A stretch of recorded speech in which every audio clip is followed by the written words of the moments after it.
নমস্কার, welcome to my channel সমস্যা শ্রী শ্রী রাধাকৃষ্ণ গোপাল শ্রীমদ ভগবত গীতা। আজ 21 জুলাই 2025।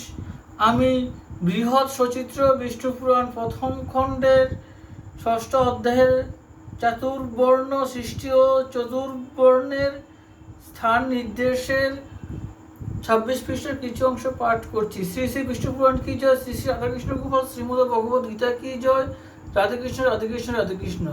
প্রজাতে পাপের যুগ সেই অংশ করে তম লোভ হতে জন্মে সে পাপ সংসারে অধর্ম স্বরূপ বীজে পাপের সৃজন রাগ আদি সেই পাপ অতি বিভীষণ তাহাতে তাদের সিদ্ধি সহজে না হয় অষ্টসিদ্ধি নাহি জন্মে জানিবে নিশ্চয়।